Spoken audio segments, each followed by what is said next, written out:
Good evening, ladies and gentlemen. The recent video that I recorded, the sit down section, did decent views. I mean, it went kind of viral a little bit. It did like 500 views. That's like the most on my channel. So first of all, thank you very much to everybody that watched that video and supported. It means the world to me because it's my first video that actually went viral like that. So it makes me very happy, and obviously it makes me want to push even more.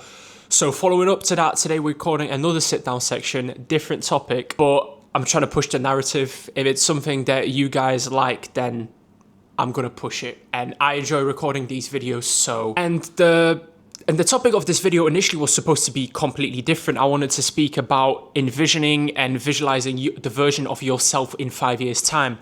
But because of a conversation that I had the other day with a friend, I decided to change slightly this topic and focus on something else. And the topic that we're going to cover today is a little bit cliche, but I just want to present my kind of view upon it and maybe change one of you guys' views upon it. Today we're going to talk about that you become what you surround yourself with, and that your environment is crucial in the person you are and the person that you're going to become. So to start off the video, I'm going to start with a quote from Jim Rohn, and you guys probably don't know who Jim Rohn is. He's basically this like motivational speaker, but you definitely know the quote. You probably heard it before, and it says that you are the average of the 5 people that you spend the most time with. And I'll start by saying and throwing it out there, I do not fully agree with that quote, and I do not agree with it for one specific reason. I think it also depends how much time you actually spend with these people. Because what if you are a person that naturally does not spend a lot of time with a lot of people? What I'm trying to say, it's not just the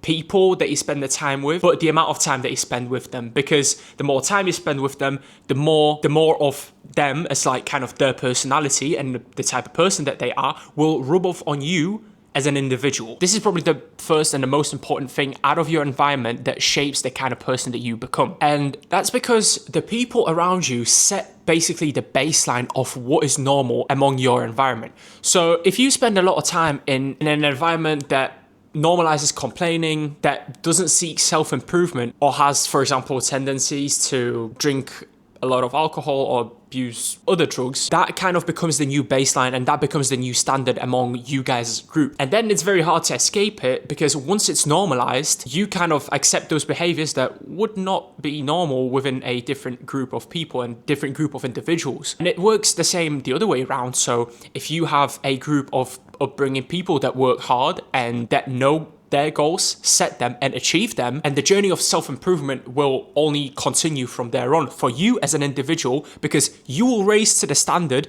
and you'll eventually achieve those goals, because you will basically not want to feel left behind. Because look, for example, if your group of friends or so on, if you guys decide that every Saturday you're gonna go running, then if you will be the only person that doesn't come up to that run on a Saturday, every single time that you're gonna miss that run, you're gonna feel like you're missing out, that you're kind of left behind. And that's why those standards are very important, because it allows you to either normalize bad behaviors or normalize good behaviors on the other hand. Now, thing number 2 that shapes you as a person is, especially in the world of social media, the content that you consume. And how you understand content may be very diverse. This can be the podcast that you watch. This can be the music that you listen to. Or, for example, the books that you read. I don't necessarily read books. I'm not the biggest fan of reading. Maybe I should change that. I like reading short stuff, down to the point like reading research and so on. Books are not really my thing, especially not fantasy books. Although, for example, let's take music as a type of content. Low quality content creates a low quality mind. And if you listen to music that's filled with negativity, and that's why I'm talking about it specifically, because this is kind of the type of music that I listen to. Now I try to listen to it less, and I gradually change my direction to listen to slightly different music, although that was the kind of music that I used to listen on a daily. And if you listen to music that's filled with negativity, if you listen to that negative kind of music, you cannot expect your brain to operate in this like positive kind of manner. Just think about that. And for example, on the other hand, and if instead of listening to that music, you graduate slightly to a different genre, or watch a podcast, for example, on the other hand, to switch the type of content that you're watching so that you can maybe gain some knowledge, that goes along. Little changes like that go along. and it can significantly change to how your brain performs. Third thing that I'm going to cover in this video is your physical environment, the physical environment that you surround yourself with. And let's take, for example, 2 countries in particular. Let's say country A, where the weather's miserable 12 months out of the year, and everybody's just miserable. The people are very sad, and all they do is work and go home, and they don't really do more than that. And then you got country B on the other hand, which has sun 10 months a year.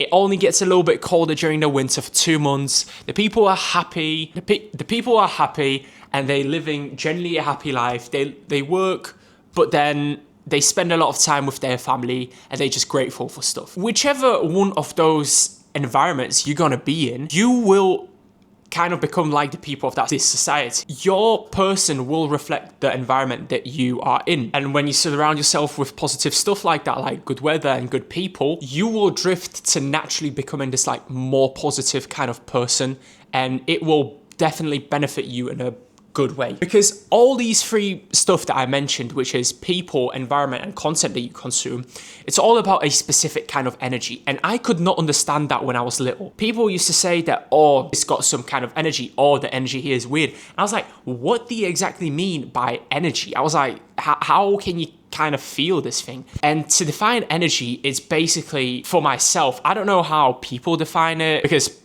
different people might define it in a different way. Also, science will probably define it in a different way. But for me, energy is how does something make you feel? Now, how do I understand that? If I spend an hour with a friend, and after that, an hour is not really that long of a time, let's say, but after this 1 hour, I feel completely drained. I have no energy. I am completely tired. I've got no motivation to do anything after that. Then I would consider that maybe bad or negative energy. While if I spent, for example, 4 hours with a friend and we kept discussing like ideas about our life and important topics to us, and we did, for example, some activity that made us become a better person. For example, we went to the gym together, which means we put effort into becoming the better person together with each other. And after those 4 hours, I feel like I could spend another decade with them, and I just feel good and full and energized. Even though we just did a workout, that makes me feel like that's good energy, positive energy. And the same goes with the content that I consume. It took me time to realize that when I listen to specific kind of music and at specific times of the day, that kind of builds the narrative for the rest of the day, how I'm gonna feel. It primes my mind to a specific state, to a specific vibration, or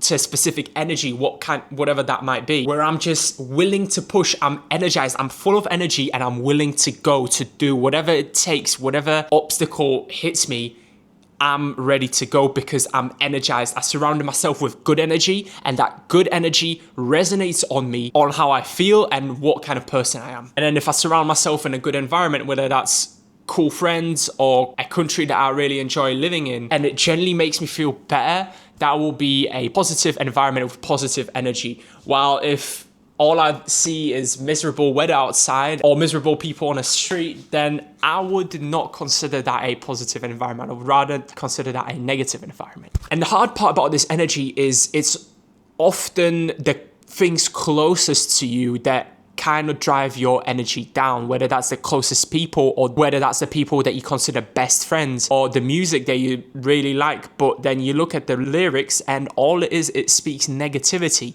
or the podcast that you watch, but then you realize that all they did in that podcast was gossip about stuff that doesn't even interest you or doesn't affect you in any shape or form. And for example, it's the most hard, I think, with friends, because it takes a lot of maturity to cut off people for your own benefit. Because let's say you had friends that you were friends with for 10 years, but then you realize you become mature enough that, wow, they do not affect me in a good way.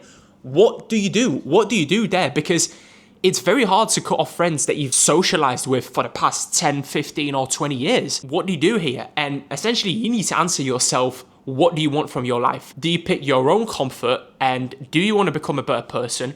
Or do you value more what they're going to think about you, and you just want to drain yourself and your energy within that specific environment or around these specific people? You do not have to cut them off loud. Like, you don't have to go and say, oh, I don't want to be friends with you no more. No, but be honest with them. Tell them that, yo, bro, that does not affect me positively. I do not want to go out drinking back to back to back.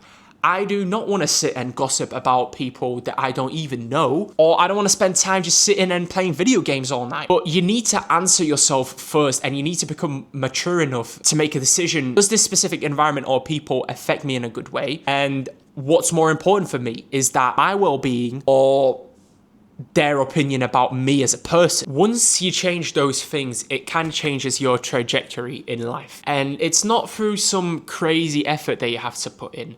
It's just the small changes that you apply that have a very big and compound effect on your life and your person in general. It's like this slow but constant influence that affects you on a daily, and in turn, you become a better person. There's that saying that if you are friends with 3 millionaires, you'll become the 4th one. And yeah, that's true, mate. If you have friends that bring you up, if you have an environment that brings you up, if you have an environment that makes you want to wake up every day and just be happy, and if you consume content that builds you, builds your knowledge and builds your character, the energy that surrounds you and your person will completely shift, and this will affect you in the most beneficial way that you can't even imagine. Main thing that you need to do here is you need to look at your environment and you need to answer yourself, does this benefit me in a good way? And if it doesn't, cut it off, because you will not get anywhere by pleasing everyone else but yourself, because it's your life, and the changes that you apply to them build the person that you are, and more importantly, the person that you're going to become. I said in the last video, you can't outtrain a bad diet. I think I did. If not in that video, then I said it in some other video. And it works the same with energy, environment, and your person. You cannot outtrain a bad environment. At the end of the day, you need to answer yourself. You need to look at your environment, what surrounds you, and say, is this pulling me towards the person that I want to be? Or is it pulling me away from it? Because at the end of the day, you need to answer yourself. What do you value more? Your own comfort or the fake approval and appreciation of others that don't lead you to becoming a better person? That might be a bit of a longer video, but yeah, I wanted to put this out there, and I hope you guys enjoyed this video. If you did, remember to like, comment, subscribe, smash the notifications button so you get notified when I post a new video, and there's more coming because I enjoy shooting those videos outside the vlogs. It's a bit of a different format. I really enjoy it, and if you guys like it, I'm here to provide you guys with it. So as always, if you have trouble maybe understanding or need some help with what I spoke about in this video, DM me and I'll do the most of what I can to help you to change. In the meantime, thank you guys for watching and have a great day. And please like and subscribe because it means a lot. It means a lot. Thank you.